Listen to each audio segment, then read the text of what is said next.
La femme du maître de plantation força un esclave à la mettre enceinte, ce qui naquit mit fin à sa lignée Bordeaux, mai 1782. Les quais de la Garonne brillaient sous le soleil de printemps, chargés de navires venus des colonies, avec leurs cargaisons de sucre, de café et de sang.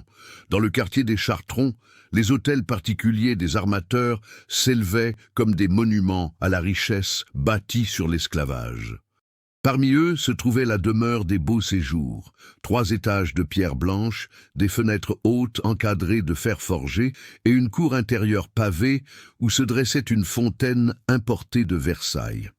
Marguerite de Beaux Séjours se tenait devant le miroir de sa chambre, observant son reflet avec un mélange de haine et de désespoir. 32 ans, 12 ans de mariage, aucun enfant. Elle touchait son ventre plat à travers la soie de sa robe, stérile. C'est ce que le médecin lui avait dit 3 semaines plus tôt, lors d'une consultation privée qu'elle avait organisée en secret. « Madame de Beaux Séjours », avait dit le docteur Lavoisier en retirant ses lunettes, « je dois être franc avec vous. Vos organes reproductifs présentent une malformation congénitale. Vous ne pourrez jamais porter d'enfant, je suis désolé. » Ces mots résonnaient encore dans sa tête comme une condamnation à mort, car c'était exactement ce que c'était. Dans la société bordelaise du XVIIIe siècle, une femme noble qui ne pouvait pas donner d'héritier à son mari n'avait aucune valeur. Elle était un investissement raté, un ornement inutile, un fardeau. On frappa à la porte. « Entrez !» dit Marguerite d'une voix fatiguée. Sa servante personnelle, Claire, entra avec un plateau de thé. « Madame, Monsieur de Beaux Séjours demande votre présence dans son bureau. » Marguerite ferma les yeux. Elle savait ce qui allait suivre. Ces derniers mois, François était devenu de plus en plus froid, de plus en plus distant. Il passait ses soirées à boire avec ses associés au lieu de rentrer dîner. Il ne venait plus dans sa chambre. Il ne la regardait même plus. Elle descendit l'escalier principal, ses pas résonnant sur le marbre importé d'Italie. Tout dans cette maison criait la richesse, le pouvoir, le statut, les tapisseries flamandes aux murs, les lustres de cristal vénitien, les meubles en acajou sculptés venus des Caraïbes. Chaque objet était un témoignage de la fortune de François, une fortune bâtie sur 3 générations de commerce d'esclaves et de plantations à Saint-Domingue. Elle frappa à la porte du bureau. « Entre !» grogna la voix de François. Le bureau était une pièce sombre, lambrissée de chêne, où régnait une odeur de tabac et de cognac. François était assis derrière son grand bureau, des papiers éparpillés devant lui. À 58 ans, il avait le visage rougi par l'alcool, le ventre gonflé par les excès, les yeux injectés de sang. Il leva à peine les yeux quand Marguerite entra. « Assieds-toi » ordonna-t-il. Marguerite s'assit sur la chaise en face de lui, le dos droit, les mains croisées sur ses genoux. Elle avait appris depuis longtemps à ne montrer aucune émotion face à son mari. « J'ai reçu une lettre de ma cousine à Paris », commença François sans préambule. « Elle me propose sa fille cadette, Hélène, 19 ans, bonne santé, de bonne famille. » Il s'arrêta prenant une gorgée de cognac directement à la bouteille. « Je pense sérieusement à accepter. » Le cœur de Marguerite se serra. « Qu'est-ce que cela signifie exactement ?»« Cela signifie, ma chère, dit François avec un sourire cruel, que je vais demander l'annulation de notre mariage. 12 ans sans enfant, c'est largement suffisant comme motif. L'Église sera compréhensive.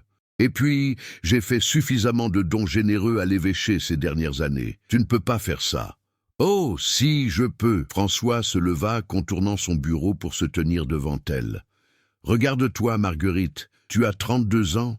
Tu es encore belle, je te l'accorde, mais à quoi bon la beauté sans fertilité? Tu ne m'as donné aucun héritier, aucun fils pour porter le nom des Beaux Séjours, aucune fille à marier pour créer des alliances. Tu es inutile. » Chaque mot était un coup de poignard. Marguerite sentit les larmes monter, mais elle refusa de pleurer devant lui. « Je pourrais te garder comme maîtresse après mon remariage avec Hélène, » continua François avec désinvolture. « Te loger dans une petite maison discrète, te donner une rente modeste. Mais franchement, pourquoi m'encombrerais-je? Ma famille? Ta famille ?»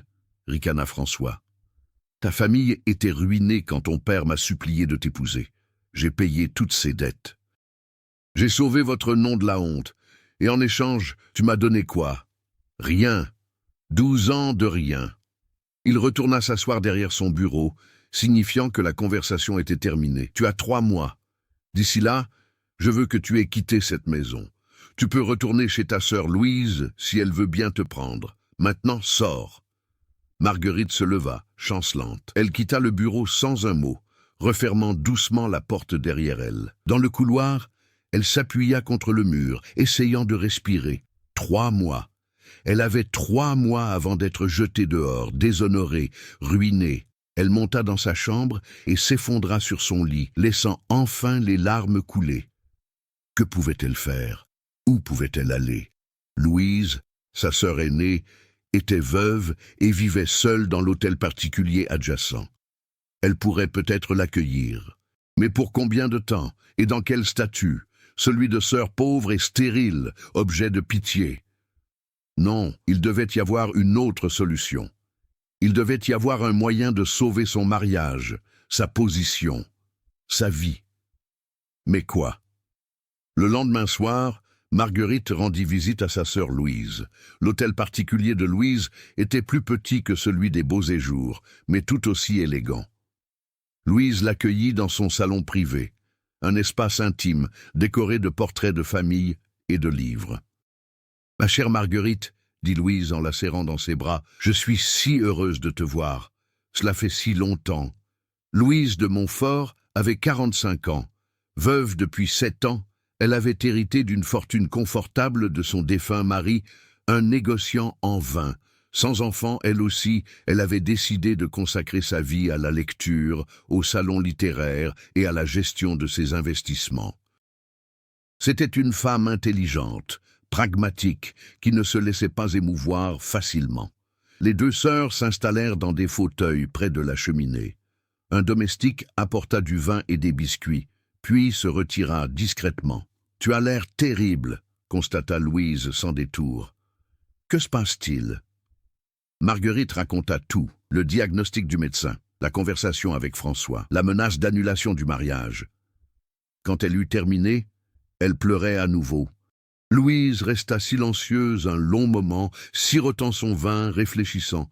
Puis elle dit « Il existe peut-être une solution terrible, mais une solution quand même. » Marguerite leva les yeux, plein d'espoir. « Laquelle ?»« François ne sait pas que tu es stérile. Seul le médecin le sait, et tu lui as payé grassement pour son silence.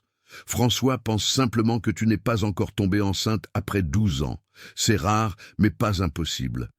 Où veux-tu en venir ?» Louise se pencha vers sa sœur. « Si tu tombais enceinte maintenant, d'ici quelques semaines, François ne pourrait plus demander l'annulation. Au contraire, il serait ravi. L'héritier qu'il attend depuis si longtemps arriverait enfin. Mais je ne peux pas tomber enceinte. C'est justement le problème. »« Non, » dit Louise doucement, « tu ne peux pas tomber enceinte de François. Mais tu pourrais tomber enceinte d'un autre homme. » Marguerite se figea. « Tu me proposes de commettre l'adultère? Je te propose de sauver ta vie. » Louise prit la main de sa sœur. « Pense-y, Marguerite. Si tu tombes enceinte d'un autre homme et que tu fais croire à François que l'enfant est de lui, tu es sauvée. Ton mariage est sécurisé, ta position est préservée. Mais si François découvre la vérité, comment le découvrirait-il? Tu choisirais un homme qui ne pourrait jamais parler.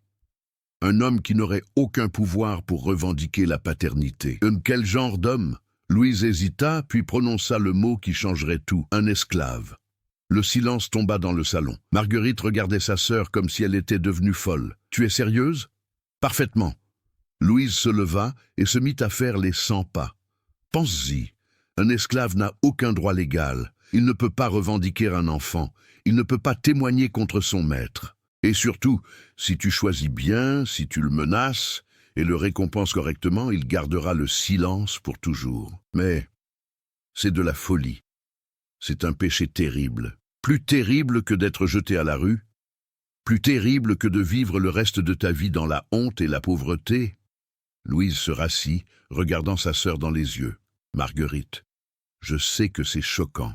Je sais que c'est contraire à tout ce qu'on nous a enseigné. Mais nous vivons dans un monde cruel. Un monde où les femmes sont des marchandises, échangées et jetées selon leur capacité à produire des héritiers. Si tu veux survivre dans ce monde, tu dois être tout aussi cruel. Marguerite se leva, marchant vers la fenêtre. Dans la rue en contrebas, elle pouvait voir un groupe d'esclaves domestiques portant des paquets pour leurs maîtres. Des hommes et des femmes traités comme du bétail, sans droit, sans dignité. « Et quel esclave proposerais-tu » demanda-t-elle d'une voix tremblante. « Toussaint !» Marguerite se retourna brusquement. « Toussaint, notre majordome !» « Exactement. » Louise se leva et rejoignit sa sœur près de la fenêtre. Réfléchit. Toussaint a 26 ans. Il est en parfaite santé, physiquement fort. Il vit dans ta maison, ce qui faciliterait l'arrangement. Et surtout, il est intelligent. Tu pourrais négocier avec lui offrir sa liberté en échange de son silence. Mais si l'enfant lui ressemblait? Toussaint a la peau relativement claire pour un homme de Saint-Domingue, et de toute façon, on pourrait expliquer un teint plus sombre par un ancêtre espagnol ou italien dans la famille de François. Les gens croient ce qu'ils veulent croire. Marguerite sentit son estomac se retourner. L'idée était monstrueuse, impensable, et pourtant, quelle autre option avait-elle? Je dois y réfléchir, murmura-t-elle. Bien sûr. Louise prit la main de sa sœur. Mais ne réfléchis pas trop longtemps. Tu as dit que François te donnait 3 mois. Chaque jour qui passe est un jour de perdu. Marguerite rentra chez elle ce soir-là, l'esprit en tumulte. Elle passa la nuit sans dormir, pesant le pour et le contre, luttant avec sa conscience. Au matin, elle avait pris sa décision. Elle allait le faire. Les jours suivants, Marguerite observa Toussaint avec une attention nouvelle. Elle ne l'avait jamais vraiment regardé auparavant. Pour elle, comme pour la plupart des maîtres, les esclaves étaient invisibles. Des ombres qui accomplissaient des tâches, des objets utiles mais sans personnalité. Mais maintenant, elle le voyait vraiment. Toussaint était un homme grand, probablement 1,85 m. Sa peau était d'un brun chaud, pas aussi sombre que certains esclaves venus directement d'Afrique. Ses traits étaient réguliers, presque nobles. Ses mains, bien que calleuses par le travail, étaient habiles et précises. Il se déplaçait avec une grâce silencieuse, accomplissant ses tâches sans jamais attirer l'attention sur lui. François l'avait acheté 8 ans plus tôt, lors d'une vente privée organisée par un armateur qui liquidait ses biens. Toussaint était né à Saint-Domingue, dans une plantation sucrière. À 18 ans, il avait été séparé de sa mère et vendu à un négociant qui l'avait ramené à Bordeaux pour en faire un domestique de maison. Il avait appris le français, les manières européennes, les codes de la société bordelaise. Il était devenu le majordome parfait, efficace, silencieux, invisible. Marguerite commença à lui donner des tâches qui le plaçaient près d'elle. Elle l'appelait pour réarranger les livres de sa bibliothèque personnelle, pour ajuster les rideaux de sa chambre, pour servir le thé dans son salon privé. Elle voulait étudier ses réactions, voir s'il était digne de confiance. Toussaint accomplissait chaque tâche sans poser de questions, sans montrer d'émotion. Son visage restait neutre, ses yeux baissés.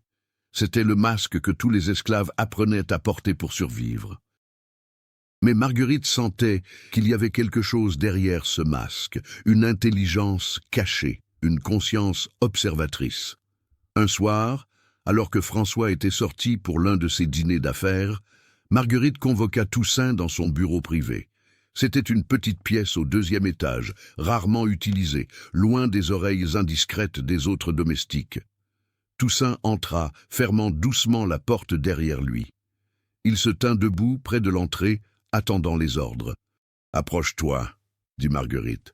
Il s'approcha, s'arrêtant à une distance respectueuse. « Toussaint », commença-t-elle, sa voix tremblant légèrement.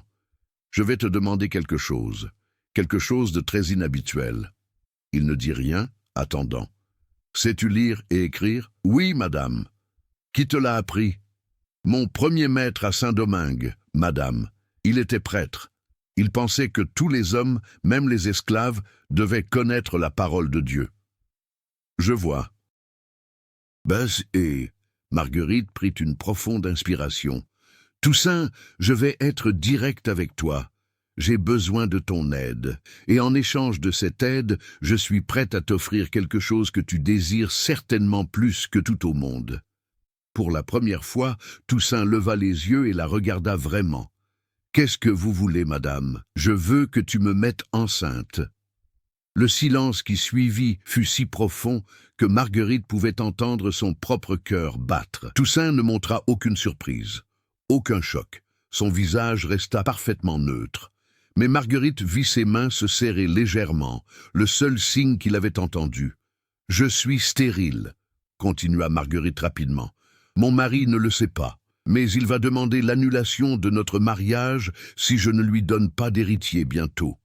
Si je tombe enceinte de toi et que je lui fais croire que l'enfant est de lui, mon mariage est sauvé. Et pourquoi ferais-je cela ?» La voix de Toussaint était calme, mais il y avait une note d'acier dessous.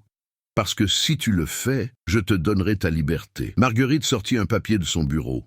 « Voici un document d'affranchissement que j'ai fait préparer par un notaire de confiance.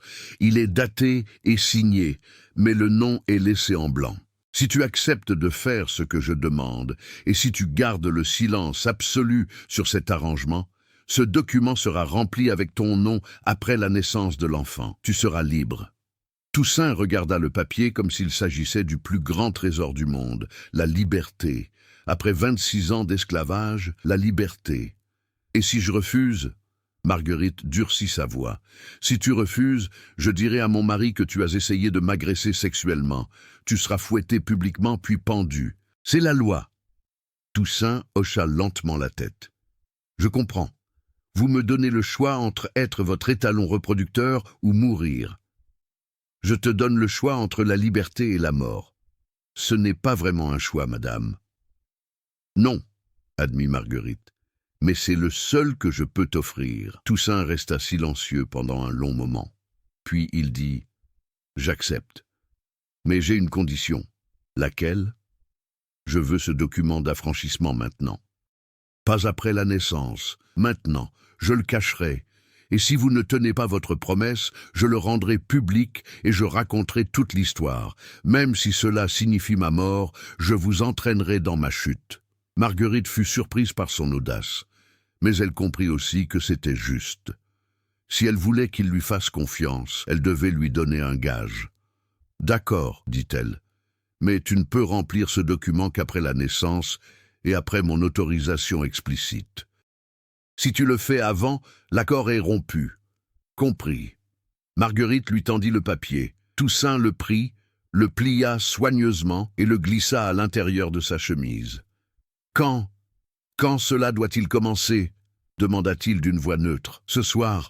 Mon mari ne rentrera pas avant demain matin. Les autres domestiques sont dans leur quartier. Personne ne saura. » Toussaint hocha la tête. « Il y a une chose que tu dois comprendre, Toussaint, » dit Marguerite en se levant. « Ce que nous allons faire ce n'est pas de l'amour, ce n'est pas même du désir, c'est un arrangement, une transaction commerciale. Tu me donnes ce dont j'ai besoin, je te donne ta liberté, c'est tout. » « Je comprends, madame. »« Bien. » Marguerite marcha vers la porte qui menait à sa chambre adjacente. « Viens. » Ce qui suivit fut l'expérience la plus étrange et la plus humiliante de la vie de Marguerite. Elle se déshabilla mécaniquement, gardant seulement sa chemise de nuit. Elle s'allongea sur le lit, les yeux fixés au plafond. Toussaint se déshabilla également tout aussi mécaniquement. Il s'approcha du lit, s'arrêta.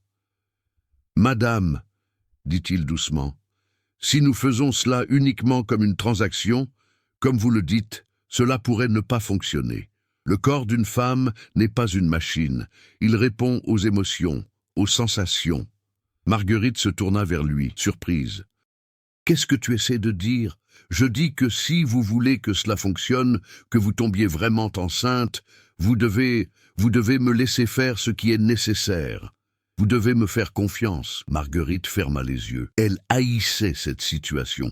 Elle haïssait ce qu'elle était devenue, mais elle voulait désespérément que cela fonctionne. « Fais ce que tu dois faire, » murmura-t-elle. Ce qui la surprit le plus, ce fut la douceur de Toussaint.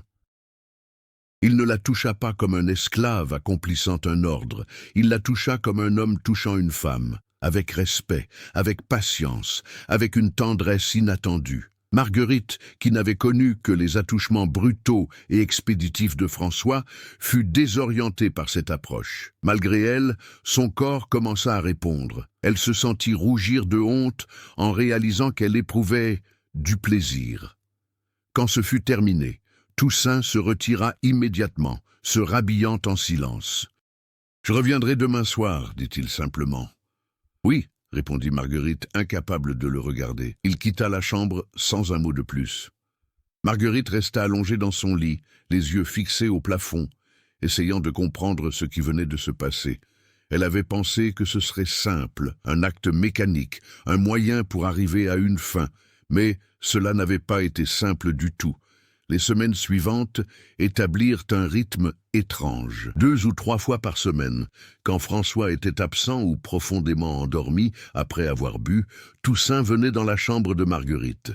Ils accomplissaient l'acte en silence, puis Toussaint repartait.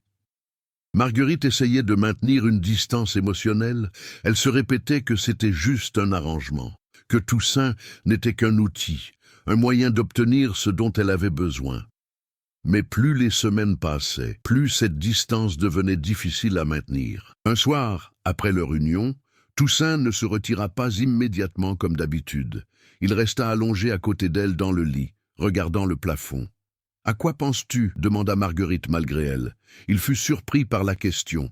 « Vous voulez vraiment le savoir, madame ?»« Oui, je pense à Saint-Domingue, à ma mère. » Sa voix était douce, mélancolique. Elle s'appelait Abéni, ça signifie « nous avons prié pour elle » dans sa langue natale, le Yoruba. Elle a été capturée en Afrique quand elle avait 16 ans, vendue à une plantation sucrière à Saint-Domingue. J'ai été séparé d'elle quand j'avais 18 ans. Je ne sais pas si elle est encore vivante. Marguerite sentit quelque chose se serrer dans sa poitrine. « Je suis désolé. Pourquoi ? Vous n'êtes pas responsable. » Il se tourna vers elle. Enfin, pas directement. Mais votre mari, oui. Ces navires ont transporté des milliers de personnes comme ma mère. Ces plantations en ont tué des centaines. Cette maison, ces meubles, vos robes, vos bijoux, tout cela a été payé avec notre sang. Marguerite voulut protester et se défendre, mais elle ne put pas, parce qu'il avait raison. « Si tu me détestes tant, dit-elle doucement, pourquoi es-tu si doux avec moi ?» Toussaint sourit tristement. « Parce que vous détester ne changerait rien, et parce que, malgré tout, je vous plains. Vous aussi, vous êtes prisonnière. D'une cage dorée, certes, mais une cage quand même. » Ces mots restèrent gravés dans l'esprit de Marguerite longtemps après que Toussaint fut parti. En novembre 1782, Marguerite découvrit qu'elle était enceinte. Quand le médecin confirma la nouvelle lors d'une consultation privée, Marguerite pleura. De soulagement, de joie, de peur aussi. Le plan avait fonctionné. Elle portait l'enfant de Toussaint. Maintenant, il fallait convaincre François que c'était le sien. Ce soir-là, elle prépara un dîner spécial. Elle porta sa plus belle robe. Elle demanda au cuisinier de préparer les plats préférés de François. Elle fit servir le meilleur vin de la cave.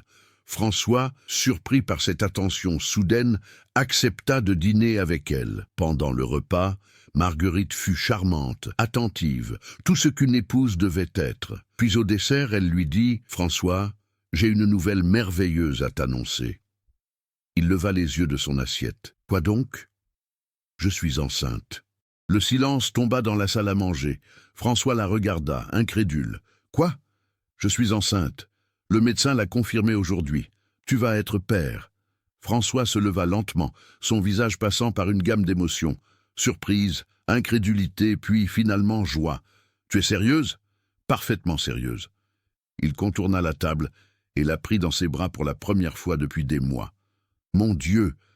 Après tout ce temps, je n'y croyais plus. » Marguerite se força à sourire, à jouer le rôle de l'épouse heureuse. « Moi non plus, mais c'est arrivé, nous allons avoir un enfant. » François se mit immédiatement à faire des plans. Il fallait annoncer la nouvelle à toute la famille, à tous leurs associés. Il fallait préparer une chambre d'enfant, il fallait engager une nourrice, il fallait organiser une grande réception pour célébrer. Marguerite acquiesçait à tout, souriant, cachant le poids terrible de son secret. Cette nuit-là, seule dans sa chambre, elle pleura. Pleura pour ce qu'elle avait fait, pleura pour l'enfant qu'elle portait, qui serait bâti sur un mensonge, pleura pour Toussaint, qui ne verrait jamais son enfant, parce qu'une chose était claire maintenant, elle ne pourrait jamais lui dire que c'était son enfant. Même après lui avoir donné sa liberté, elle devrait garder ce secret pour toujours. L'enfant serait un beau séjour, l'héritier de 3 générations de marchands d'esclaves. Et Toussaint resterait un esclave jusqu'à ce qu'elle daigne lui rendre sa liberté. Le poids de cette vérité l'étouffait. Les mois de grossesse furent une épreuve que Marguerite n'avait jamais imaginée. Physiquement, tout se passait normalement selon le médecin. Son ventre s'arrondissait, ses seins gonflaient, elle ressentait les nausées matinales typiques, mais psychologiquement, elle vivait un calvaire. Les cauchemars commencèrent au 3e mois. Dans ses rêves, elle accouchait d'un monstre. Parfois, c'était une créature aux yeux rouges qui la dévorait dès sa naissance. Parfois, c'était un enfant mort-né, le visage déformé par la douleur. Parfois, c'était quelque chose d'encore pire, une abomination sans forme, définie, hurlante, terrible. Elle se réveillait en sueur, tremblante, le cœur battant à tout rompre. François, qui avait recommencé à dormir dans sa chambre maintenant qu'elle était enceinte, la consolait maladroitement. Ce ne sont que des cauchemars. Toutes les femmes enceintes en ont. C'est normal. Mais Marguerite savait que ce n'était pas normal. C'était une punition. Dieu la punissait pour son péché. Pour avoir forcé un esclave à la mettre enceinte. Pour avoir trompé son mari. Pour avoir bâti son salut sur un mensonge et l'exploitation d'un autre être humain. Elle essaya de parler à sa sœur Louise de ses peurs. Mais Louise balaya ses inquiétudes d'un geste. « Tu te sens coupable. C'est tout.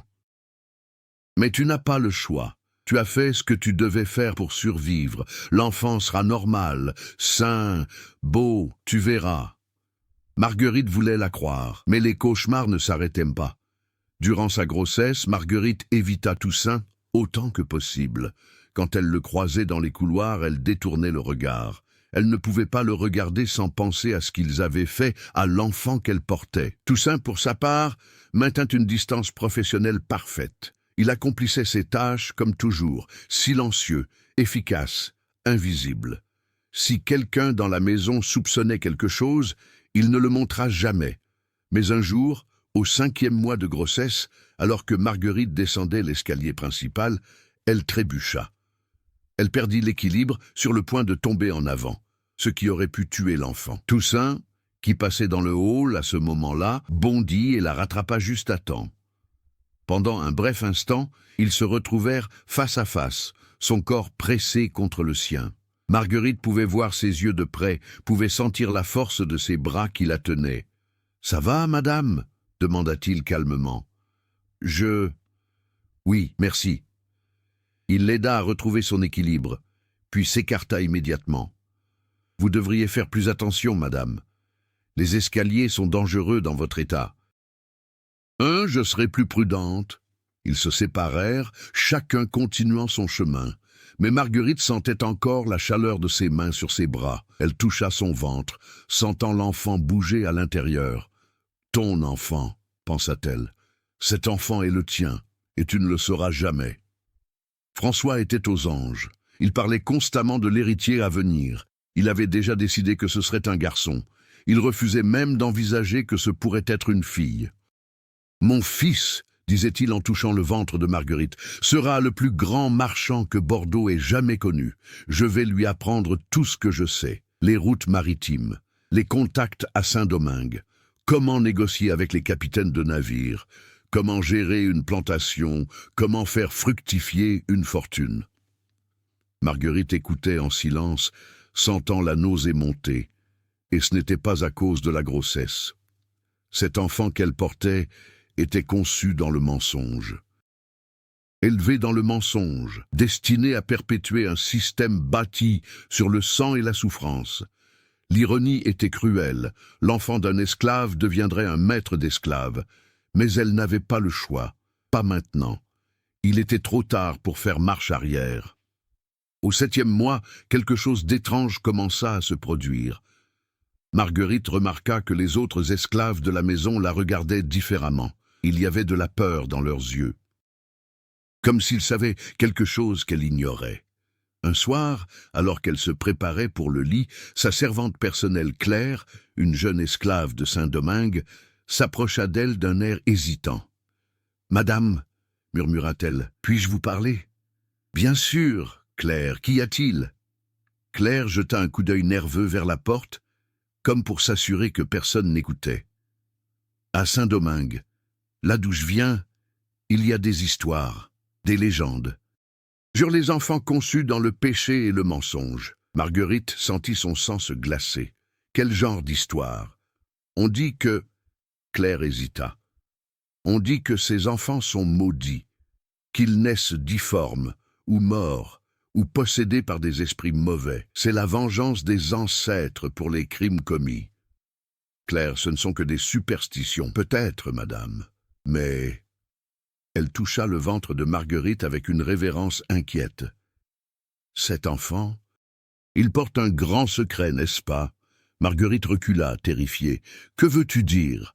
Je ne sais rien de précis, madame, mais je sens quelque chose. Tous les esclaves de cette maison le sentent. Il y a quelque chose de différent avec cet enfant, quelque chose de mauvais. Sors! Cria Marguerite soudainement paniquée. Sors de ma chambre! Claire s'enfuit, effrayée. Marguerite s'effondra sur son lit, tremblante. Les mots de Claire résonnaient dans sa tête. Maudit. Difforme, possédé. Non, ce n'était que des superstitions, des contes de bonnes femmes. Mais alors, pourquoi son cœur battait-il si fort?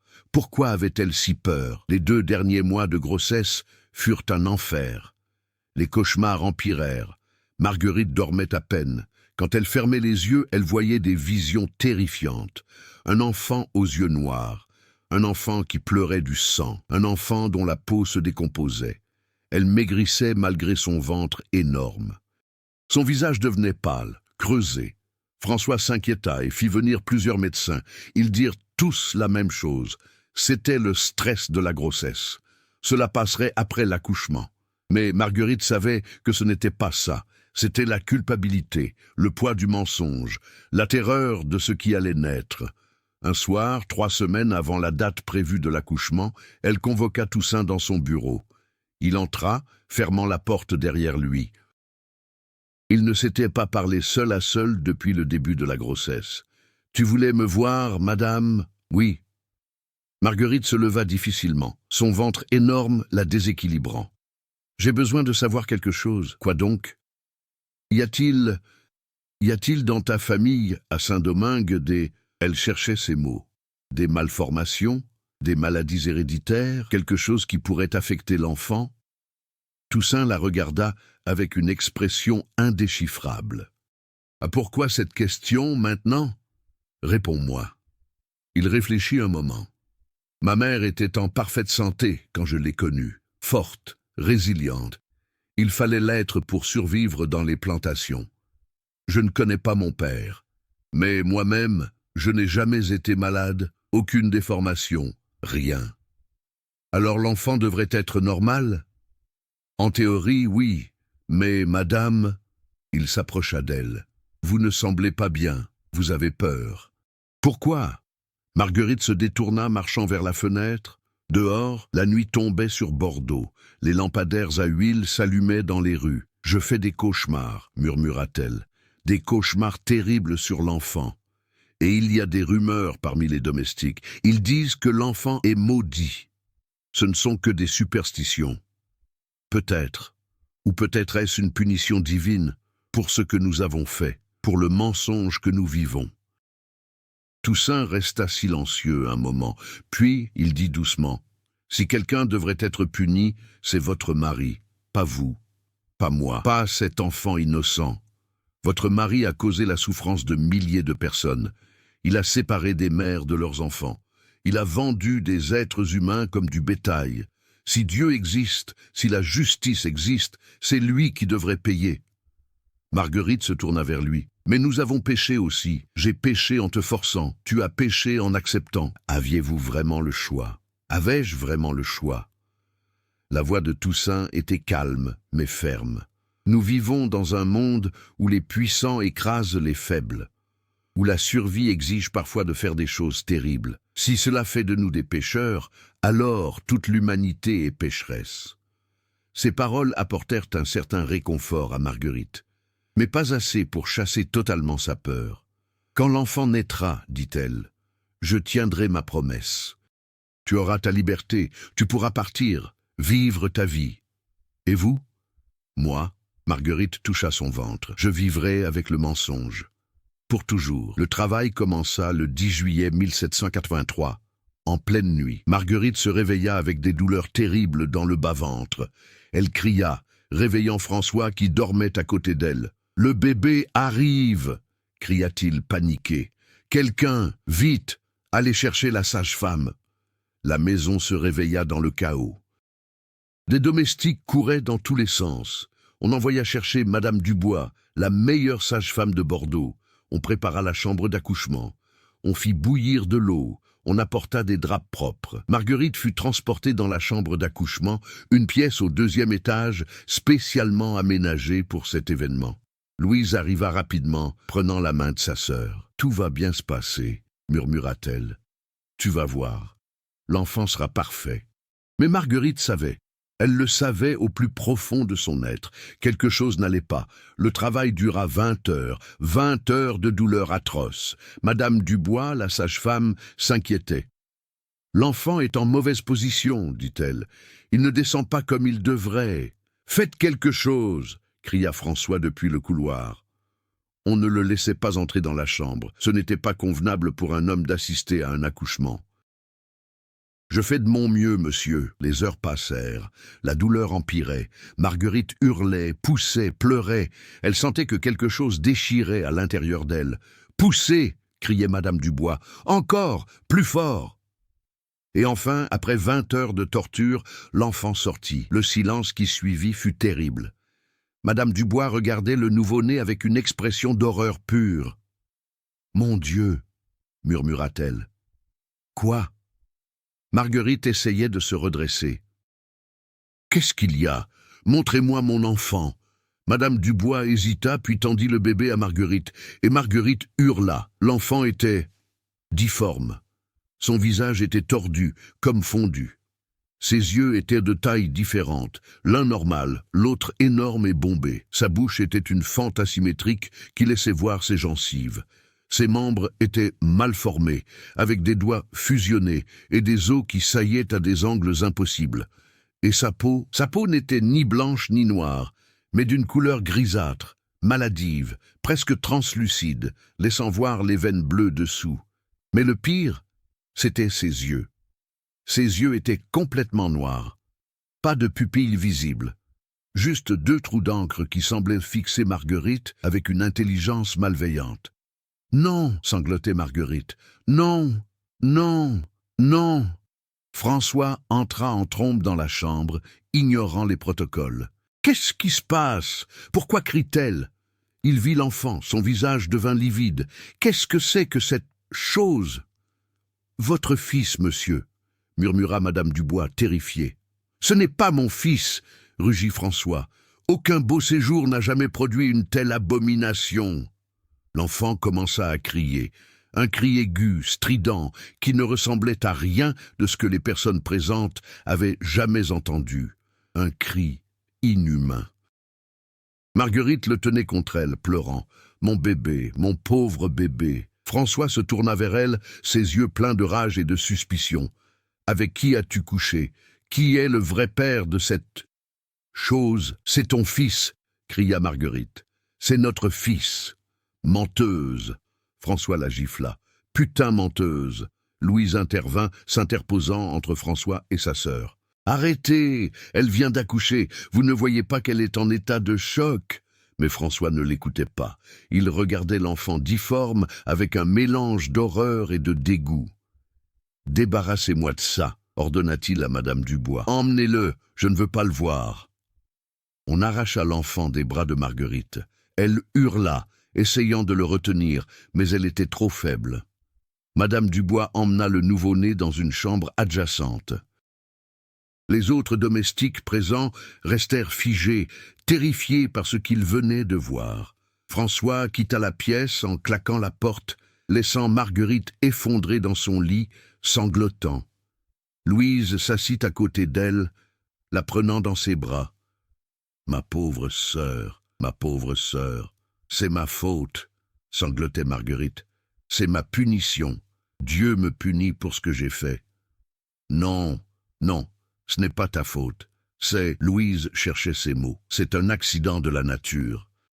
Ces choses arrivent parfois, mais même Louise ne semblait pas convaincue par ses propres paroles. Dans les heures qui suivirent, la nouvelle se répandit dans toute la maison, puis dans tout le quartier des Chartrons. Madame de Beauséjour avait accouché d'un monstre. Les domestiques chuchotaient entre eux. Marie-Louise de Beauséjour, la voisine, vint rendre visite sous prétexte de présenter ses félicitations, mais en réalité pour voir de ses propres yeux l'enfant difforme. Quand on lui montra le nouveau-né, elle poussa un cri d'horreur et s'évanouit presque. Le prêtre de la paroisse Saint-Pierre fut appelé pour baptiser l'enfant, car malgré sa difformité, c'était quand même un être humain avec une âme. Le prêtre, un homme âgé nommé Père Mathieu, regarda longuement l'enfant avant de prononcer les mots du baptême. « Au nom du Père, du Fils et du Saint-Esprit, » murmura-t-il en faisant couler l'eau sur le front de l'enfant, « je te baptise. »« Un Henri » dit François depuis la porte. « Il s'appellera Henri, comme moi. » Le prêtre hésita, puis continua. « Je te baptise, Henri de Beauséjour. » L'enfant hurla pendant toute la cérémonie. Ce cri terrible, inhumain, qui glaçait le sang de tous ceux qui l'entendaient. Après le baptême, le père Mathieu prit François à part. « Monsieur de Beauséjour, dit-il gravement, cet enfant, il y a quelque chose de profondément mauvais en lui. Je le sens. »« C'est un monstre, » dit François amèrement. « Ma femme m'a trahi, elle a couché avec je ne sais qui, et voilà le résultat. Peut-être. » Le prêtre regardait vers la chambre où l'enfant continuait de crier. « Ou peut-être est-ce une punition divine pour les péchés de votre famille. » François se tourna brusquement vers lui. « Qu'est-ce que vous voulez dire ?»« Monsieur de Beauséjour, » dit le prêtre en baissant la voix, « vous avez fait fortune dans le commerce d'esclaves. Vous possédez des plantations où des centaines d'êtres humains sont torturés, exploités, tués. Pensez-vous vraiment que Dieu ferme les yeux sur ces crimes ? Je n'ai fait que suivre les lois du commerce, les lois des hommes, pas les lois de Dieu. » Le prêtre posa une main sur l'épaule de François. « Peut-être que cet enfant est un avertissement, une dernière chance de changer votre vie, d'expier vos péchés. » François repoussa brutalement la main du prêtre. « Sortez de ma maison. »« Monsieur, sortez !» Le père Mathieu quitta la maison en secouant tristement la tête. L'enfant vécut 3 jours. 3 jours pendant lesquels il ne cessa jamais de crier. Ce cri aigu, strident, qui semblait percer les âmes de tous ceux qui l'entendaient. Marguerite restait à son chevet malgré la fatigue et la douleur post-accouchement. Elle le tenait dans ses bras, le berçait, essayait de le nourrir, mais l'enfant refusait le sein. Il ne voulait pas boire, comme s'il avait déjà décidé de mourir. François ne venait jamais voir l'enfant. Il passait ses journées dans son bureau, à boire, à maudire sa malchance. Louise restait avec Marguerite, lui apportant un soutien silencieux. Mais même elle ne pouvait cacher son malaise face à l'enfant difforme. Le 3e jour, en début d'après-midi, l'enfant cessa brusquement de crier. Marguerite le regardait, tenant son petit corps contre sa poitrine. Ses yeux noirs, si terrifiants, la fixaient avec ce qui semblait être de la tristesse, du reproche. « Je suis désolée, » murmura Marguerite, les larmes coulant sur ses joues. « Je suis tellement désolée, tu ne méritais pas ça. Rien de tout cela n'était ta faute. » L'enfant émit un petit soupir, presque paisible, puis ferma les yeux, et ne les rouvrit jamais. Le médecin, appelé d'urgence, confirma que l'enfant était mort. « Malformation incompatible avec la vie », dit-il cliniquement. Il n'avait aucune chance de survivre. Marguerite tint le corps de son fils mort pendant des heures, refusant de le laisser partir. Louise et Claire durent finalement le lui arracher doucement. On prépara un petit cercueil. On organisa des funérailles discrètes. François ne voulait pas de grandes cérémonies qui attireraient l'attention sur le scandale. Henri de Beauséjour, fut enterré dans le cimetière familial sous une simple pierre tombale. Lors de l'enterrement, seuls Marguerite, Louise, François et le père Mathieu étaient présents. Alors qu'on descendait le petit cercueil dans la terre, Marguerite aperçut une silhouette à distance. Toussaint. Ils se tenaient sous un arbre, regardant la scène de loin. Leurs regards se croisèrent. Dans ses yeux, Marguerite vit de la tristesse, mais aussi quelque chose d'autre, de la colère, de la condamnation. L'enfant qui venait d'être enterré était le sien, et il ne l'avait jamais tenu, ne lui avait jamais parlé, n'avait jamais pu le reconnaître. Marguerite détourna le regard, la culpabilité l'étouffant. Les jours qui suivirent l'enterrement furent les plus sombres de la vie de Marguerite. Elle restait enfermée dans sa chambre, refusant de manger, de parler, de voir qui que ce soit. Elle passait ses journées allongée dans son lit, regardant le plafond, revivant sans cesse les 3 jours où son enfant difforme avait vécu. Louise venait lui rendre visite tous les jours, lui apportant de la nourriture qu'elle ne touchait pas, essayant de la consoler avec des paroles qui sonnaient creux. « Ce n'était pas ta faute », répétait Louise. « C'était un accident. Ces choses arrivent. » Mais Marguerite savait que ce n'était pas un accident, c'était une punition divine pour ce qu'elle avait fait. François, lui, était dans une rage perpétuelle. Il buvait du matin au soir, brisant des objets, criant sur les domestiques. Mais surtout, il était obsédé par une seule question. Qui était le vrai père de l'enfant difforme? Car il était convaincu que ce n'était pas lui. Aucun Beauséjour, répétait-il sans cesse, n'avait jamais produit une telle monstruosité. Marguerite avait dû coucher avec quelqu'un d'autre. Mais qui? Une semaine après l'enterrement, François convoqua Marguerite dans son bureau. Elle descendit lentement l'escalier, pâle, amaigrie, l'ombre de ce qu'elle avait été. Elle entra dans le bureau et s'assit sans qu'on le lui demande. François la regarda avec un mélange de dégoût et de colère. « Je veux la vérité », dit-il d'une voix dangereusement calme. « Qui était le père de cet enfant? »« Tu étais le père », répondit Marguerite d'une voix morne. « Menteuse !» François abattit son poing sur le bureau. « Je ne suis pas stupide, Marguerite. Cette chose que tu as mise au monde ne pouvait pas être de moi. C'était ton fils. Avec qui as-tu couché? Dis-moi son nom. » Marguerite resta silencieuse. François se leva, contournant le bureau pour se tenir devant elle. « Tu vas me le dire, d'une manière ou d'une autre. »« Je n'ai rien à te dire. » Il la gifla, plus fort que la première fois.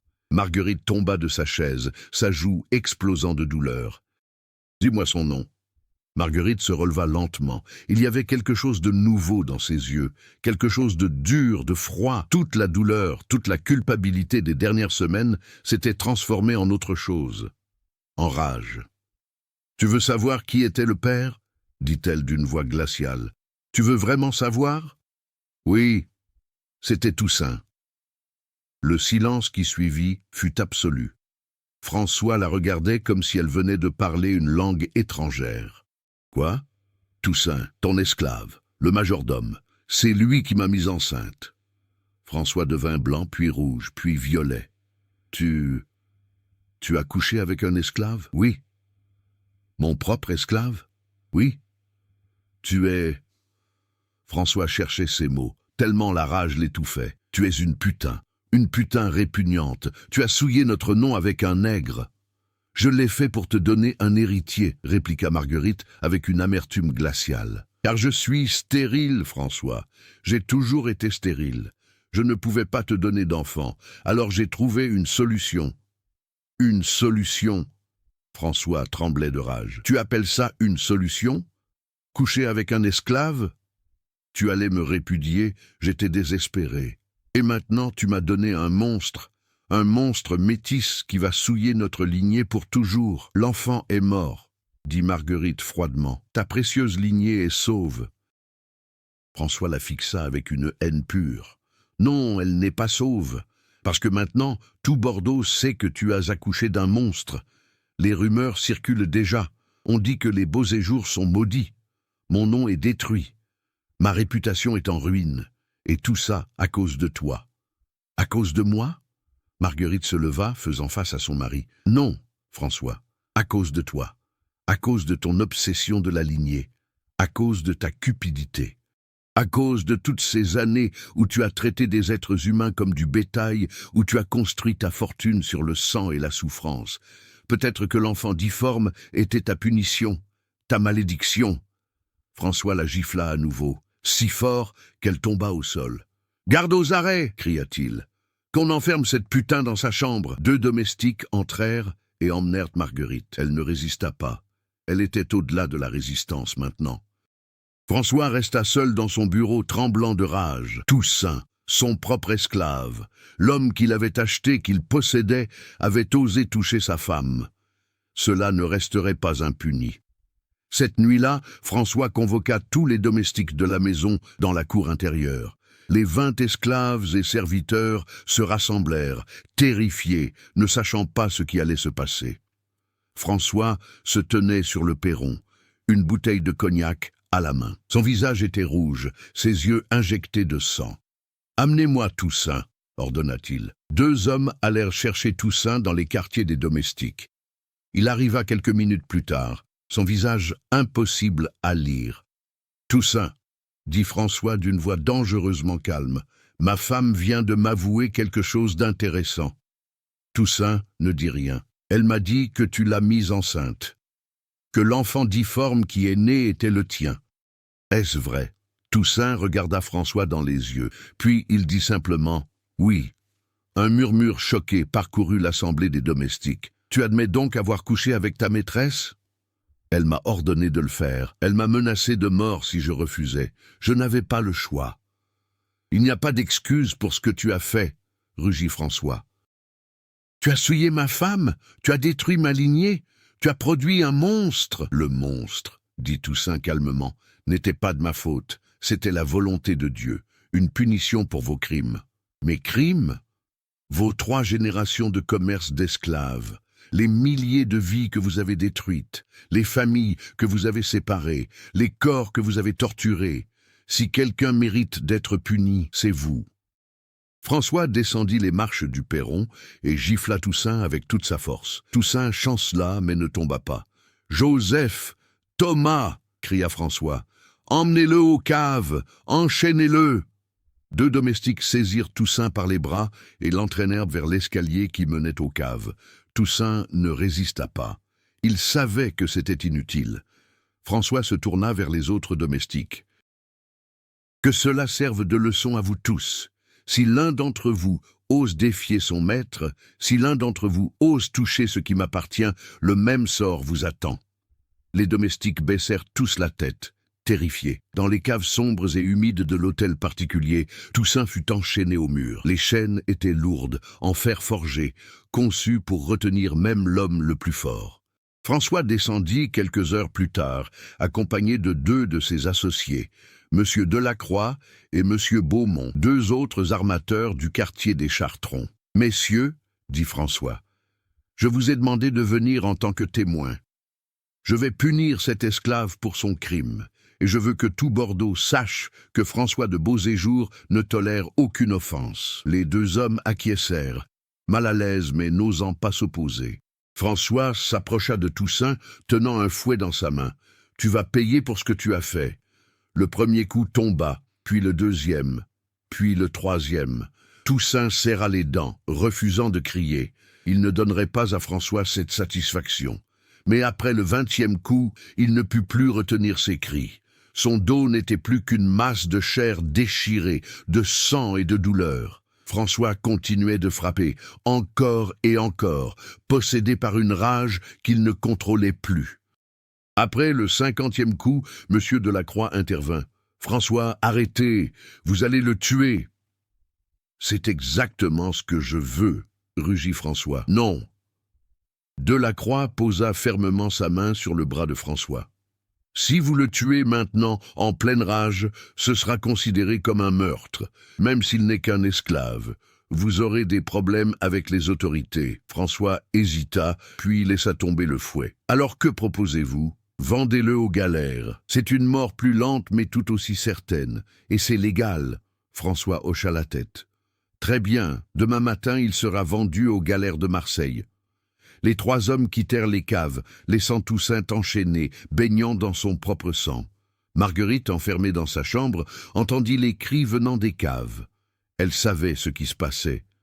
François torturait Toussaint. Elle voulut descendre, intervenir, arrêter cette folie. Mais la porte de sa chambre était fermée à clé de l'extérieur. Elle était prisonnière. Elle tomba à genoux, pleurant. « Je suis désolée », sanglotait-elle. « Toussaint, je suis tellement désolée. » Plus tard dans la nuit, Claire, sa servante, réussit à entrer dans la chambre en corruption un des gardes. « Madame » chuchota Claire, « Toussaint est dans les caves. Il a été fouetté. Il va être vendu aux galères demain. » Mon Dieu! Marguerite se couvrit le visage de ses mains.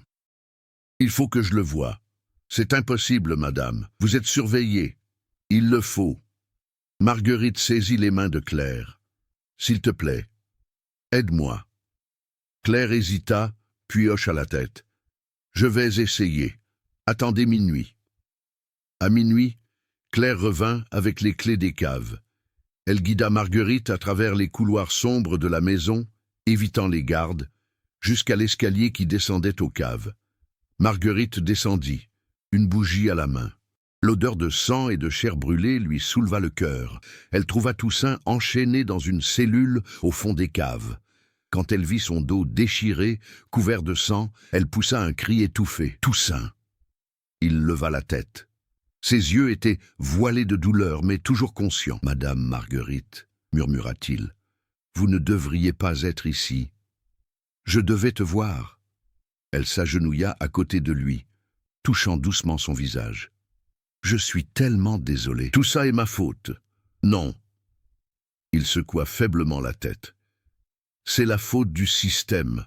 Un système où certains hommes possèdent d'autres hommes, où la vie humaine n'a aucune valeur. Vous et moi, nous n'étions que des pions dans un jeu plus grand.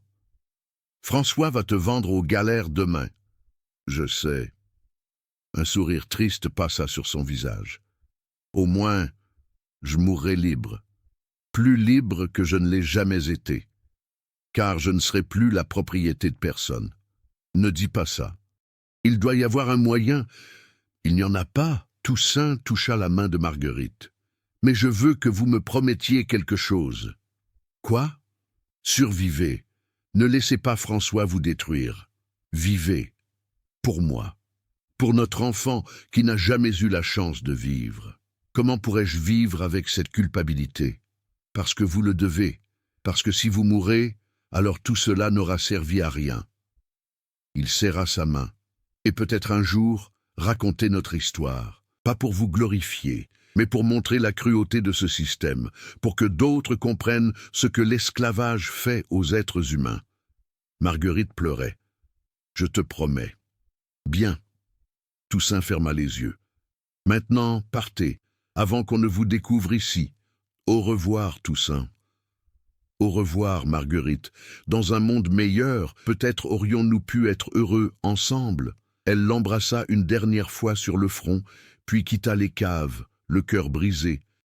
Le lendemain matin, à l'aube, un chariot arriva devant l'hôtel particulier des Beaux Séjours. C'était le chariot qui devait emmener Toussaint vers Marseille. François ordonna qu'on amène Toussaint dans la cour.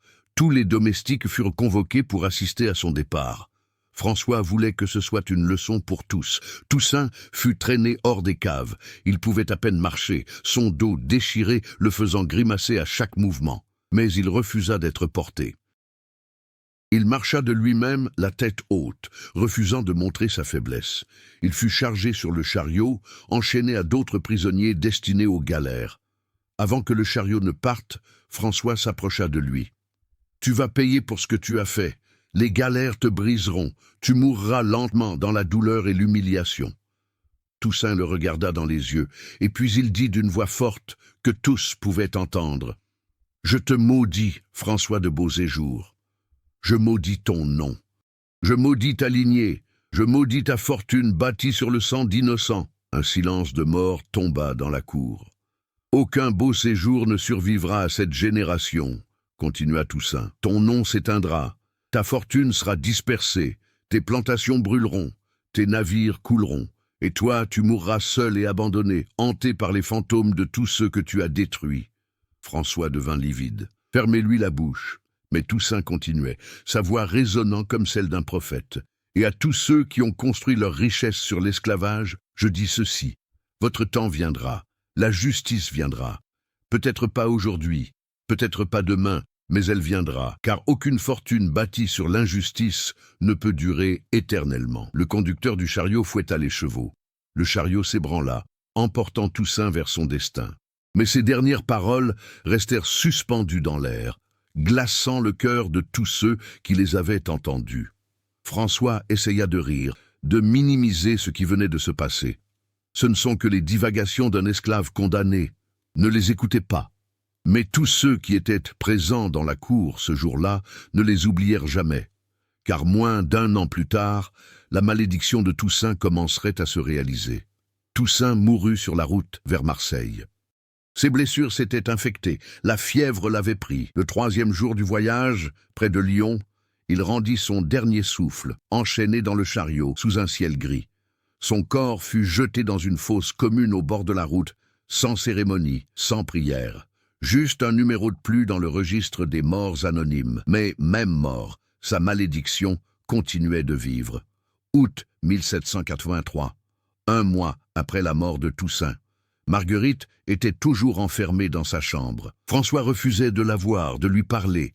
Il la gardait prisonnière, ne sachant pas encore ce qu'il allait faire d'elle. Louise venait la voir tous les jours, lui apportant de la nourriture, des livres, du réconfort. Mais Marguerite était au-delà du réconfort. Elle avait perdu tout désir de vivre. « Tu dois manger, » suppliait Louise. « Tu dois reprendre des forces. »« Pourquoi faire ?» répondait Marguerite d'une voix morne. « Ma vie est finie. »« Non, elle ne l'est pas. François finira par te pardonner. »« Je ne veux pas de son pardon. » Marguerite regardait par la fenêtre, vers le jardin où l'enfant difforme avait été enterré. « Je veux juste que tout s'arrête. » Louise comprit alors que sa sœur était en train de mourir. Pas physiquement, pas encore. Mais émotionnellement, spirituellement. Elle abandonnait. « Marguerite, » dit Louise en prenant les mains de sa sœur, « tu ne dois pas abandonner, pour l'amour de Dieu, pour l'amour de la mémoire de ton enfant. » Pour l'amour de Toussaint. À la mention de ce nom, Marguerite se tourna vers sa sœur, les yeux pleins de larmes. « Toussaint est mort. Comment le sais-tu ? » ?»« Je le sais, je l'ai senti. » Marguerite toucha sa poitrine. « Ici. Une partie de moi est morte avec lui. » Louise pleura avec sa sœur.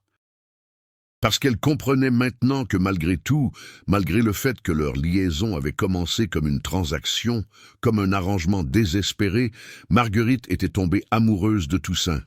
Et maintenant, il était mort à cause d'elle. Septembre 1783. La première catastrophe frappa. François reçut un message urgent de Saint-Domingue. Une de ses 3 plantations sucrières avait été détruite lors d'une révolte d'esclaves. Les esclaves s'étaient soulevés, avaient tué 3 contremaîtres, brûlé les champs de canne à sucre et détruit les bâtiments. La perte financière était énorme. Plus de 100 000 livres. François était furieux. « Comment est-ce possible ?» criait-il. « Mes contremaîtres étaient expérimentés, mes esclaves étaient bien contrôlés. » Mais le message du régisseur qui gérait la plantation était clair. La révolte avait été planifiée, organisée, implacable. Les esclaves semblaient possédés par une rage qu'on ne leur avait jamais vue auparavant. François essaya de minimiser la catastrophe auprès de ses associés. « Ce n'est qu'un revers temporaire. Je vais reconstruire. » Mais tout le monde dans le quartier des Chartrons parlait. On chuchotait que les beaux séjours étaient maudits, que la malédiction de l'esclave Toussaint était en train de se réaliser. Décembre 1783, la 2e catastrophe. Le Triomphant, le grand navire négrier que François avait financé avec un consortium d'armateurs, fit naufrage au large des côtes africaines. Une tempête terrible l'avait pris par surprise. Le navire avait coulé avec 300 captifs africains enchaînés dans les cales, plus l'équipage de 50 hommes. Personne n'avait survécu. La perte financière était catastrophique. François avait investi 50 000 livres dans cette expédition. Tout était perdu. Pire encore, les autres membres du consortium le tenaient pour responsable. Ils disaient que c'était sa malchance qui avait causé le naufrage, que la malédiction des beaux séjours avait coulé le navire. Ils rompirent leurs contrats avec lui. Ils refusèrent de faire d'autres affaires avec lui. François, autrefois l'un des armateurs les plus respectés de Bordeaux, devenait un paria. Mars 1784. François commença à boire de plus en plus. Il passait ses journées dans son bureau, une bouteille de cognac à la main, ressassant ses malheurs. Il avait perdu une fortune. Ses associés l'avaient abandonné. Sa réputation était en ruine. Et dans sa tête, une voix ne cessait de répéter « Je te maudis, François de Beauséjour. Aucun Beauséjour ne survivra à cette génération. » Il essaya de se dire que ce n'était que des coïncidences. Que la révolte à Saint-Domingue et le naufrage du Triomphant n'avaient rien à voir avec une quelconque malédiction. Mais au fond de lui, il commençait à avoir peur. Juin 1784. La troisième catastrophe. Un ouragan dévasta les Caraïbes. Les 2 plantations restantes de François à Saint-Domingue furent ravagées. Les bâtiments furent détruits. Les champs de canne à sucre furent inondés. La production s'effondra. François reçut un message de son régisseur. « Monsieur, il faudrait au moins 2 ans et des investissements massifs pour reconstruire. Sans financement immédiat, les plantations sont perdues. » Mais François n'avait plus d'argent. Il avait déjà emprunté massivement pour compenser les pertes précédentes. Aucune banque ne voulait lui prêter davantage. Il fut obligé de vendre les 2 plantations à perte. Ce qui lui rapportait autrefois des dizaines de milliers de livres par an ne lui donna que 20 000 livres, à peine de quoi rembourser une partie de ses dettes. La fortune des Beauséjour, bâtie sur 3 générations, s'effondrait en moins d'1 an. Janvier 1785. Marguerite était toujours enfermée dans sa chambre, mais quelque chose avait changé en elle. Elle avait cessé de pleurer, elle avait cessé de manger, elle était devenue une ombre. Louise s'inquiétait de plus en plus. « Marguerite, tu dois te battre, tu ne peux pas abandonner comme ça. »« Pourquoi me battrais-je » répondait Marguerite d'une voix sans vie. « Pourquoi ? Pour vivre, pour honorer la mémoire de ton enfant, de Toussaint. Leur mémoire. » Marguerite eut un rire amer. « Leur mémoire est une malédiction. Tout ce que j'ai touché s'est transformé en horreur. Mon enfant est né difforme et est mort en 3 jours. Toussaint a été torturé et est mort en chemin vers les galères. La fortune de François s'effondre. Tout autour de moi, il n'y a que destruction. Ce n'est pas ta faute. Si, c'est ma faute. J'ai créé cette situation, j'ai forcé Toussaint, j'ai menti à François, j'ai joué à être Dieu, et maintenant, nous payons tous le prix. » Louise ne savait plus quoi dire. Elle voyait sa sœur glisser vers un abîme d'où elle ne pourrait pas la sauver. Mars 1785. François fit faillite. Ses créanciers exigèrent le remboursement immédiat de toutes ses dettes. Il ne put pas payer. Ses biens furent saisis. L'hôtel particulier des Beauséjour, ce magnifique édifice qui avait abrité 3 générations de marchands enrichis, fut mis en vente. Ce fut l'humiliation finale. François, qui s'était vanté d'être l'un des hommes les plus riches de Bordeaux, n'avait plus rien. Il dut quitter sa maison. Il loua une petite chambre dans un quartier pauvre de la ville. Une seule pièce misérable, avec un lit, une table et une chaise. Les domestiques furent tous dispersés. Certains furent vendus à d'autres maîtres. D'autres, les serviteurs libres, partirent chercher du travail ailleurs. Louise proposa d'accueillir Marguerite chez elle. Mais François refusa. « Elle reste avec moi. C'est ma femme. Elle partagera ma chute. » Marguerite fut donc emmenée dans la chambre misérable, où François vivait maintenant, une prisonnière suivant son geôlier, dans sa déchéance. Les mois suivants furent un enfer. François buvait du matin au soir. Il n'avait plus d'argent pour du cognac de qualité. Alors, il buvait de la gnôle bon marché qui lui brûlait l'estomac. Il devenait de plus en plus violent, frappant Marguerite pour un rien, l'accusant sans cesse d'être responsable de sa ruine. « C'est ta faute !» criait-il. « Ta putain de faute! Si tu ne t'étais pas écarté avec cet esclave, rien de tout ça ne serait arrivé. » Marguerite ne répondait plus. Elle avait cessé de se défendre. Elle acceptait les coups avec une résignation terrible. Louise essayait de venir la voir, mais François lui interdisait l'entrée. « Restez dehors, cette putain ne mérite pas votre pitié !» Marguerite maigrissait de jour en jour. Elle ne mangeait presque plus. Elle passait ses journées allongée sur le lit étroit, regardant le plafond, attendant la mort. Septembre 1785. François commença à avoir des hallucinations. La nuit, il voyait Toussaint debout au pied de son lit, le regardant avec des yeux accusateurs. « Va-t'en !» criait-il. « Tu es mort, tu ne peux pas me hanter !» Mais l'apparition ne partait pas. Elle restait là, silencieuse, terrible. François essayait de chasser la vision avec l'alcool, mais plus il buvait, plus les hallucinations empiraient. Il voyait aussi l'enfant difforme, il entendait ses cris terribles. Il sentait des mains invisibles le toucher dans l'obscurité. Il devenait fou. Décembre 1785. Une nuit, François se réveilla en hurlant. Il avait fait un cauchemar terrible. Dans ce rêve, Toussaint le tenait par la gorge, l'étouffant lentement. Il se leva, titubant, et vit Marguerite allongée sur le lit, immobile. « Marguerite » appela-t-il. Elle ne répondit pas. Il s'approcha et réalisa qu'elle ne respirait plus. Marguerite était morte dans son sommeil. À seulement 35 ans, son cœur avait simplement cessé de battre. Elle s'était laissée mourir. François resta là, regardant le corps de sa femme, et pour la première fois depuis des mois, il se mit à pleurer. Pas de chagrin pour elle, mais de peur. Peur d'être seul. Peur de la malédiction qui continuait de dévorer tout ce qu'il avait. Il fit enterrer Marguerite discrètement dans une fosse commune. Il n'avait pas d'argent pour un enterrement décent. Louise, quand elle apprit la nouvelle, pleura pendant des jours. Elle avait perdu sa sœur, et elle n'avait même pas pu lui dire au revoir.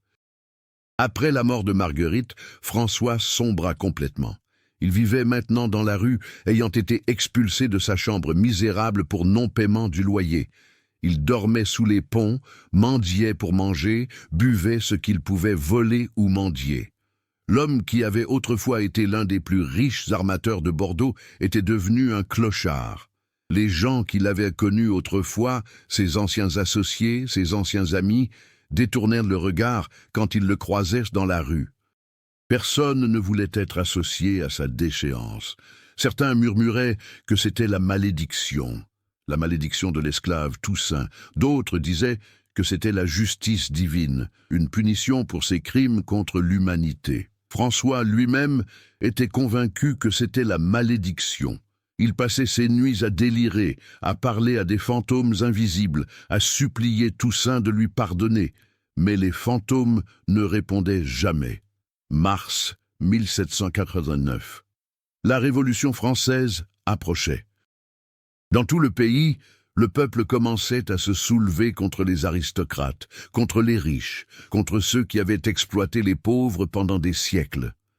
À Bordeaux, les armateurs et les négociants qui avaient fait fortune dans le commerce d'esclaves commençaient à s'inquiéter. Les vents du changement soufflaient, leur fortune, leurs privilèges, leur mode de vie étaient menacés. Mais François ne se souciait plus de tout cela. Il était au-delà de tout. Le 12 mars 1789, par une froide matinée de printemps, on trouva le corps de François de Beauséjour dans une ruelle près des quais de la Garonne. Il était mort de froid et de malnutrition. À côté de lui se trouvait une bouteille vide de mauvaise gnôle.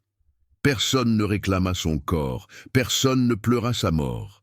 Il fut enterré dans une fosse commune, sans pierre tombale, sans nom. François de Beauséjour, dernier de sa lignée, était mort seul et abandonné, exactement comme Toussaint l'avait prédit. Avec la mort de François, la lignée des Beauséjour s'éteignit définitivement. Il n'y avait pas d'héritier, pas de descendance. L'enfant difforme né de Marguerite et Toussaint était mort après 3 jours. François n'avait jamais eu d'autre enfant. La fortune des Beauséjour, bâtie sur 3 générations de commerce d'esclaves, s'était volatilisée en moins de 6 ans. Les 3 plantations à Saint-Domingue avaient été détruites et vendues. Les navires avaient coulé. L'hôtel particulier avait été saisi et vendu. Il ne restait rien. Rien sauf les dettes.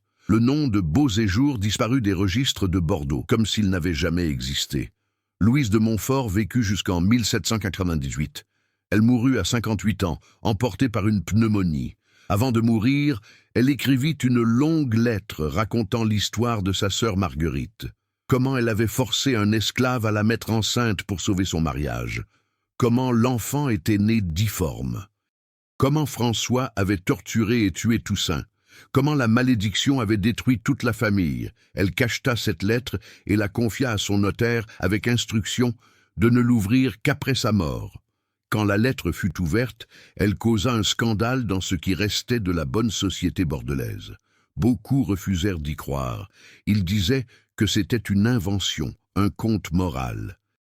Mais d'autres, ceux qui avaient connu les Beauséjour, ceux qui avaient assisté à leur chute vertigineuse, savaient que c'était vrai, et ils avaient peur. Car si la malédiction avait détruit les Beauséjour, qu'est-ce qui empêchait qu'elle ne détruise les autres familles qui avaient bâti leur fortune sur l'esclavage? L'hôtel particulier des Beauséjour fut acheté par une famille de négociants hollandais en 1786. Ils y vécurent pendant 3 ans, mais ils racontaient des histoires étranges. La nuit, ils entendirent des cris d'enfants, des cris aigus, inhumains, qui glacèrent le sang. Ils voyèrent des ombres se déplacer dans les couloirs, une silhouette de femme en robe blanche, une silhouette d'homme noir aux yeux tristes. Les domestiques refusèrent de rester dans la maison après la tombée de la nuit. Ils disaient que la maison était hantée par les victimes des Beauséjour. En 1789, la famille hollandaise vendit la maison à perte et quitta Bordeaux. La maison changea de propriétaire 5 fois en 20 ans. Personne ne voulait y rester longtemps. En 1810, elle fut finalement démolie. On construisit à sa place un petit parc public. Mais même le parc avait mauvaise réputation. Les enfants qui y jouaient faisaient des cauchemars. Les arbres ne poussaient pas correctement. L'herbe restait jaune et malade. Les gens du quartier disaient que la terre elle-même était maudite, souillée par le sang innocent. Au XIXe siècle, alors que le mouvement abolitionniste prenait de l'ampleur en France, l'histoire de Marguerite de Beauséjour et de Toussaint commença à circuler dans les cercles intellectuels. Certains la voyaient comme un conte moral sur les dangers de l'orgueil et de l'obsession de la lignée. D'autres la voyaient comme un avertissement sur les conséquences terribles de l'esclavage. D'autres encore la voyaient comme la preuve que la justice divine existe, que ceux qui construisent leur fortune sur l'oppression des autres finissent toujours par payer. En 1848, quand l'esclavage fut finalement aboli en France, certains se souvinrent de la malédiction de Toussaint. Aucune fortune bâtie sur l'injustice ne peut durer éternellement. Aujourd'hui, en 2025, plus de 200 ans après ces événements, il ne reste presque rien de l'histoire des Beauséjour dans les archives officielles de Bordeaux. Quelques lignes dans les registres de commerce, quelques mentions dans les actes notariés. C'est tout. Mais dans les mémoires familiales, dans les histoires que les grands-parents racontent à leurs petits-enfants, dans les légendes urbaines de Bordeaux, l'histoire survit. L'histoire de la femme qui força un esclave à la mettre enceinte. L'histoire de l'enfant difforme qui naquit de cette union maudite. L'histoire de la malédiction qui détruisit toute une dynastie. Certains disent que c'est juste une légende, une histoire inventée pour effrayer les enfants. Mais d'autres, ceux qui connaissent l'histoire réelle de Bordeaux, ceux qui savent combien de fortunes ont été bâties sur le sang des esclaves, savent que c'est vrai. Peut-être pas dans les détails exacts. Peut-être pas avec ses noms précis, mais dans son essence, dans son message, c'est vrai. Car l'histoire de Marguerite et Toussaint n'est pas unique. C'est l'histoire de milliers de femmes et d'hommes pris au piège d'un système inhumain. Un système où certains êtres humains étaient traités comme des objets, où la vie n'avait aucune valeur si vous aviez la mauvaise couleur de peau. Et l'histoire nous enseigne que ce système, aussi puissant qu'il ait été, s'est finalement effondré. Pas à cause d'une malédiction mystique, mais à cause de quelque chose de plus puissant encore, la justice humaine, la reconnaissance que tous les êtres humains ont la même valeur, la même dignité, les mêmes droits. Toussaint avait raison. La justice est venue. Elle a mis du temps, trop de temps, mais elle est venue. L'esclavage a été aboli. Les fortunes bâties sur le sang se sont effondrées. Les dynasties construites sur l'oppression se sont éteintes. Et aujourd'hui, quand on se promène dans le quartier des Chartrons à Bordeaux, on peut voir les belles façades des anciens hôtels particuliers des armateurs. Mais si on connaît l'histoire, on sait ce que ces belles pierres cachent. Le sang, la souffrance, les vies détruites. Et on se souvient que derrière chaque fortune immense, il y a souvent une histoire d'exploitation et de cruauté. L'histoire de Marguerite et Toussaint nous rappelle que nous ne pouvons jamais échapper aux conséquences de nos actes, que ce que nous construisons sur l'injustice finira toujours par s'effondrer, et que la dignité humaine, une fois violée, demande toujours réparation, d'une manière ou d'une autre. Épilogue. Dans un petit cimetière à l'extérieur de Bordeaux, il y a 2 tombes anonymes. L'une appartient à Marguerite de Beauséjour, morte à 35 ans, enterrée dans une fosse commune. Sans pierre tombale, sans nom. L'autre, quelque part sur la route entre Bordeaux et Marseille, appartient à Toussaint, mort à 27 ans, jeté dans une fosse au bord de la route, sans cérémonie, sans prière. Personne ne sait exactement où se trouvent ces tombes. Le temps a effacé toute trace, mais selon une vieille légende bordelaise, certaines nuits, quand la brume monte de la Garonne, on peut voir 2 silhouettes se promenant main dans la main le long des quais. Une femme en robe blanche, un homme noir aux yeux tristes. Ils ne parlent pas, ils marchent simplement ensemble, paisibles, libérés enfin des chaînes qui les avaient séparés dans la vie. Certains disent que ce sont les fantômes de Marguerite et Toussaint, réunis dans la mort comme ils n'avaient jamais pu l'être dans la vie. D'autres disent que ce n'est que la brume et l'imagination, mais ceux qui les voient jurent qu'ils semblent heureux, enfin en paix. Car dans la mort, il n'y a plus de maîtres et d'esclaves, plus de nobles et de pauvres, plus de blancs et de noirs. Seulement des âmes humaines, égales, libres, enfin réunies dans un monde meilleur que celui qu'ils avaient connu. Et peut-être est-ce là le véritable message de cette histoire tragique, que malgré toute la cruauté, toute l'injustice, toute la souffrance que nous nous infligeons les uns aux autres dans ce monde imparfait, l'amour survit, la dignité survit, l'humanité survit. Et à la fin, c'est tout ce qui compte vraiment.